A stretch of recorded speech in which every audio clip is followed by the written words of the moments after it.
Hello and welcome student आज की video जो हमारी रहेगी वो है एमसीक्यूज बेस्ड, जो कि आपके वेटनरी एग्जाम के लिए बहुत ज़्यादा इंपॉर्टेंट होने वाले हैं। तो वीडियो को पूरा देखने के लिए वीडियो के एंड तक बने रहें।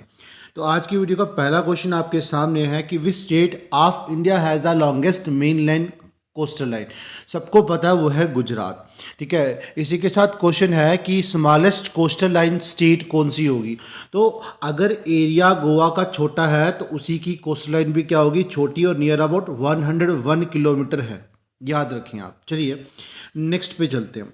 How many rings are there in the Olympic flag. Olympic flag में आपको लिखेंगी रिंग्स, तो वो कितनी रिंग्स है कुल मिला के, वो आती हैं आपके पास 5 रिंग्स पाई जाती है ओलंपिक के फ्लैग पे। ठीक है, नेक्स्ट क्वेश्चन है the major component of LPG is. ठीक है, कौन सा मेजर कंपोनेंट है एलपीजी का। एलपीजी में सबसे ज़्यादा कौन सा कंपोनेंट पाया जाता है, वो पाया जाता है ब्यूटेन। ठीक है, याद रखना। अब इसी के साथ एक क्वेश्चन है कि मीथेन कौन सी गैस में पाया जाता है और इथेन दोनों कौन सी गैस में पाए जाते हैं। ठीक है, ये दोनों के दोनों ना किस में पाए जाते हैं, नेचुरल गैस में पाए जाते हैं। ठीक है, एक और बात, अब अगर बात करें गोबर गैस की, तो गोबर गैस में जलने वाला मेन प्रोडक्ट जो होता है वो होता है 50 to 70% जो रहती है वो मीथेन रहती है, जो उसको जलने में क्या करेगी, मदद करेगी। तो ये भी याद रखें। चलिए नेक्स्ट पे। अच्छा, हु इज़ कॉल्ड द शेरे डुग्गर, किसको कहते हैं, जल्दी से कमेंट करें। तो शेरे डुग्गर कहते हैं प्रेमनाथ डोगरा को। किसको कहते हैं, प्रेमनाथ डोगरा को शेरे डुग्गर कहते हैं। नेक्स्ट क्वेश्चन आपके सामने है the vertical movement of air is called. Vertical movement of air को क्या कहते हैं, एयर करंट कहते हैं। तो विंड को सबको पता है, विंड क्या होती है, फास्ट मूविंग एयर, इसे विंड कहते हैं। फास्ट मूविंग एयर को विंड कहते हैं, और जेंटल एयर को ब्रीज कहते हैं। जेंटल एयर को ब्रीज कहते हैं, याद रखेंगे आप। तो ये ब्रीज दो तरह की होती हैं, एक होती है सी ब्रीज और दूसरी क्या होती है, लैंड ब्रीज। ये भी याद रखें। चलिए नेक्स्ट क्वेश्चन है in Kashmir Afghan rule was followed by. Afghan rule के बाद किसका रूल आया था, सिख रूल। ठीक है, अफगान रूल की अगर बात करूं तो अफगान रूल कब से कब तक रहा है, ये रहा है 1753। ठीक है, मुगलों के रूल के बाद किसका रूल आया था, अफगान का। 1753 के बाद से 1819 तक, ठीक है, ये रहे, और 1819 में इनको हराकर कौन से आ गए थे, सिख रूल स्टार्ट हो गया था। और कुल मिला के कुछ 5 अफगानियों ने यहाँ पे रूल किया है। एक था अहमद शाह अब्दाली, तैमूर शाह, जमन शाह, शाह सूजा, और साथ में महमूद शाह, जो लास्ट रूलर था किसका, अफगान का। ठीक है, याद रहेगा आपको। चलिए नेक्स्ट क्वेश्चन पे, who among the following is called the Buddha Singh. ठीक है, इनमें से किसको बुद्ध सिंह कहते हैं। बुद्ध सिंह कहते थे महाराजा रंजीत सिंह को। अच्छा, तो आपके क्वेश्चन है जैन उल अब्दीन को किस नाम से पुकारा जाता था।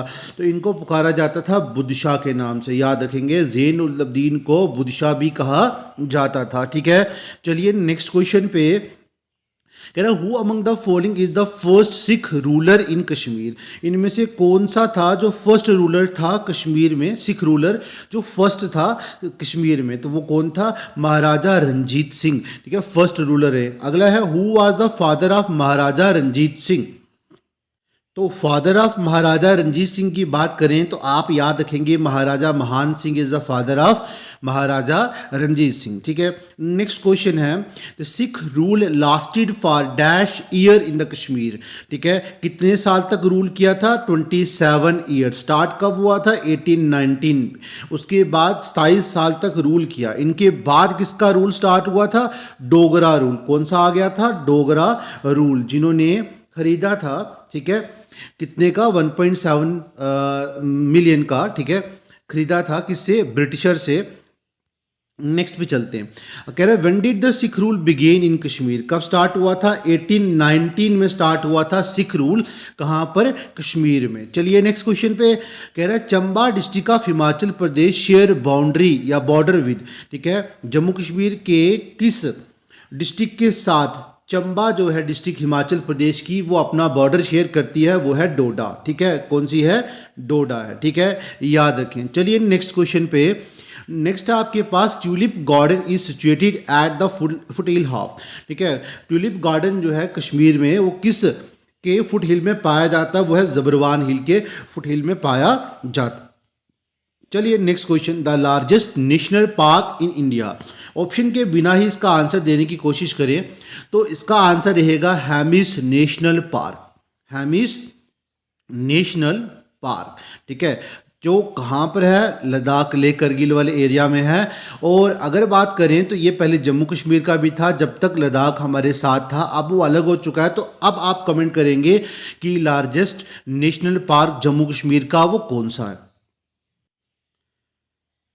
चलिए नेक्स्ट क्वेश्चन पे। नेक्स्ट क्वेश्चन क्या है स्टूडेंट कि which district has the maximum forest cover in JNK। Jammu Kashmir में कुल मिला के 20 डिस्ट्रिक्ट पाई जाती है, उनमें से कौन सी डिस्ट्रिक्ट में सबसे ज़्यादा फॉरेस्ट है, वो है डोडा, ठीक है, याद रखेंगे आप। Next question, which district has the least forest cover in JNK। सबसे कम किस में रहेगा, JNK में, श्रीनगर में है। किस में है, श्रीनगर में है, याद रखेंगे आप। चलिए नेक्स्ट क्वेश्चन आपके सामने, who among the following was one of the governor during the region of Alauddin Khilji. कौन थे उनके टाइम के गवर्नर जो थे वो थे Ghiyasuddin Tughlaq. Ghiyasuddin Tughlaq is the right answer. Next question कह रहे हैं dash was the first and the only Muslim women to ever sit on the throne of Delhi. कौन थी वो थी रजिया बेगम। कौन थी, रजिया बेगम, एक फर्स्ट भी और साथ में ओनली मुस्लिम रूलर थी जिन्होंने थ्राउन पे बैठने की, जो थ्राउन पे बैठे थे, ठीक है।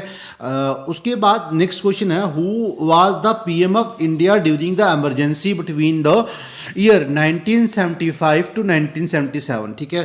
कौन थे उस टाइम प्राइम मिनिस्टर हमारे इंडिया के जब इमरजेंसी लागू हुई थी 1975 से 77 के बीच में, ठीक है। कौन थे, ये थे इंदिरा गांधी। कौन थी, Indira Gandhi is the right answer, ठीक है। अब बात करते हैं कि इंडिया में कितने टाइम इमरजेंसी आई है। तो कुल मिला के ना हमारे यहाँ पे सबको पता है कि 3 टाइम इमरजेंसी आई थी। और पहली आई थी 1962 जब चाइना के साथ वार हुआ था हमारा, तब की इमरजेंसी लागू हुई थी। और दूसरी आई थी 1971 जब हमारा वार हुआ था पाकिस्तान के साथ में, ठीक है। और तीसरी आई थी 1975 में, ठीक है।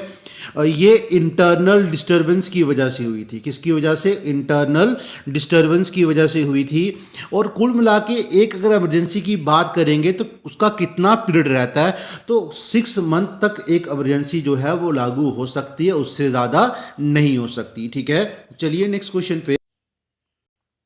नेक्स्ट क्वेश्चन था आपके सामने स्टूडेंट कि which Indian monument was built by Maharaja Sawai Pratap Singh in the year 1799, ठीक है। कौन सी मोन्यूमेंट बिल्डिंग जो थी महाराजा सवाई प्रताप सिंह ने 1799 में बनाई थी, वो थी हवा महल इज द राइट आंसर, ठीक है। याद रखें कि ये किसने बनाया था, महाराजा सवाई प्रताप सिंह ने 1799 में। नेक्स्ट क्वेश्चन सेंसस बेस है, कह रहा है कि 2011 के सेंसस में कौन सी डिस्ट्रिक्ट को माना गया था कि वो मोस्ट पॉपुलस थी, सबसे ज़्यादा पॉपुलस डिस्ट्रिक्ट थी, वो थी थेन, महाराष्ट्र में जो पाई जाती है। थेन डिस्ट्रिक्ट को मोस्ट पॉपुलस डिस्ट्रिक्ट माना गया है 2011 के सेंसस में। नेक्स्ट क्वेश्चन फिर से आपके सामने कह रहा है, in India the Ursa Major constellation is also known as.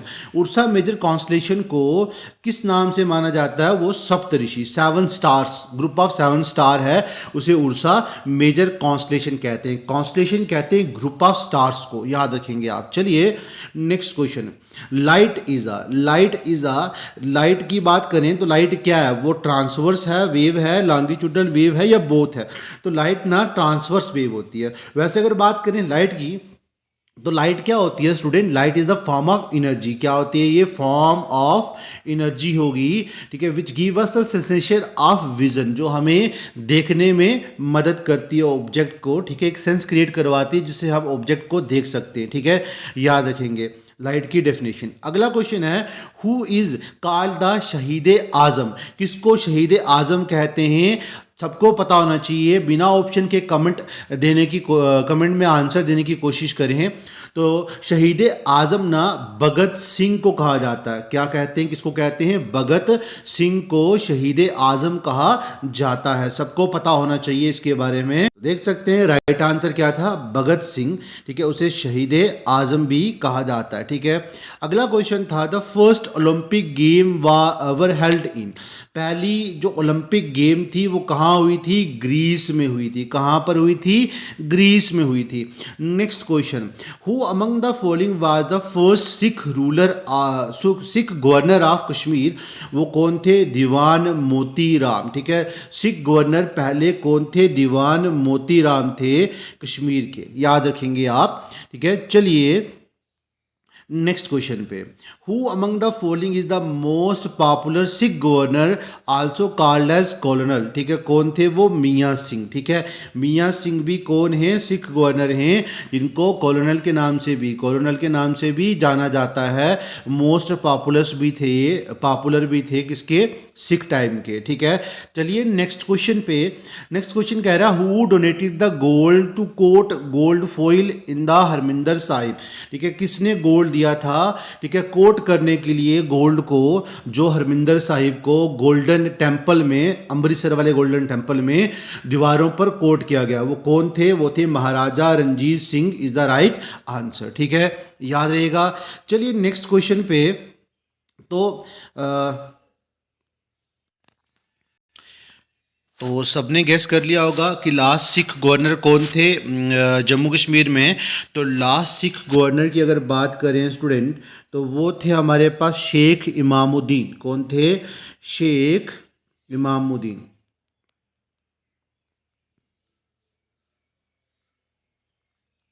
ठीक है, याद रखेंगे आप। और अगर इसी के साथ क्वेश्चन रहेगा लास्ट सिख किंग कौन थे, जल्दी से कमेंट करें उसका आंसर। लास्ट सिख किंग जो थे वो थे महाराजा दुलीप सिंह, महाराजा दुलीप सिंह थे, Maharaja Duleep Singh is the right answer. Next question आपके रहेंगे साइंस बेस्ड। तो पहला क्वेश्चन आज की वीडियो का है कि plantation of tree in new area is called afforestation. बहुत इजी क्वेश्चन था कि प्लांट लगाने को एफॉरेस्टेशन कहते हैं और प्लांट कट करने को डिफॉरेस्टेशन कहते हैं। और किसी जगह पे अगर प्लांट लगे हों, कट गए हों और वापिस से लगा रहे हो, रिफॉरेस्टेशन कहते हैं। और रिफॉरेस्टेशन को एफॉरेस्टेशन भी कह सकते हो, चलेगा, ठीक है। The world environment day, the world environment day is celebrated on, ऐसा क्वेश्चन बहुत जगह पे पूछा गया है, 5 जून को बनाया जाता है। कब बनाया जाता है, 5 जून को बनाया जाता है।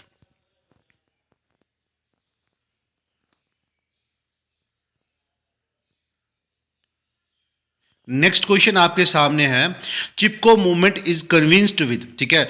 चिपको मूवमेंट क्या था, चिपको मूवमेंट को हग द ट्री कहते थे और ये फॉरेस्ट कंजर्वेशन के साथ मैच करती है और ये फॉरेस्ट को बचाने के लिए किया गया था, ठीक है। उसके बाद कहते हैं थेरी डैम, थेरी डैम कहाँ बिल्ड किया गया था, थेरी डैम बिल्ट हुआ है रिवर गंगा में, ठीक है, उत्तराखंड वाले एरिया में है, ठीक है। चलिए next, which is not a non renewable source, ठीक है, इनमें से कौन सा जो है वो नॉन रीन्यूएबल सोर्स नहीं है, ठीक है। नॉन रीन्यूएबल सोर्स जो है वो है वाटर नहीं है इनमें से, बाकी सारे के सारे कौन से हैं, कौन से सारे के सारे, कोल, पेट्रोलियम, ठीक है, और साथ में गैस, ये सारे के सारे ना नॉन रीन्यूएबल हैं। कौन से, नॉन रीन्यूएबल। और जो नॉन रीन्यूएबल नहीं है वो वाटर है, water is renewable source of energy, ठीक है, जिसको आप दोबारा से नया करके इस्तेमाल कर सकते हो, उसे रीन्यूएबल सोर्स ऑफ एनर्जी कहते हैं। अगला है डिफोरेस्टेशन काजेज, डिफोरेस्टेशन की वजह से क्या काज होता है, डिफोरेस्टेशन की वजह से सॉइल इरोजन होता है, मतलब मिट्टी की ऊपरी सतह का बह जाना हवा के साथ और पानी के साथ, ठीक है। रिड्यूस रेनफॉल, देखो पेड़ कटेंगे तो बारिशें कम हो जाती है, सबको पता है, और एकदम से बारिशें भी कभी कभी ज़्यादा आना शुरू हो जाती हैं, जिसकी वजह से क्या काज होती है, फ्लड काज होते हैं। तो all of the these is right answer. अच्छा, चश्मा very Nag is situated in, कौन सी डिस्ट्रिक्ट में पाया जाता है चश्मा वेरी नाग? वो है अनंतनाग डिस्ट्रिक्ट में पाया जाता है। अगला है the growth of algae on the surface of water due to chemical fertiliser in water bodies is called, उसे यूट्रोफिकेशन कहते हैं। क्या बोलते हैं? यूट्रोफिकेशन।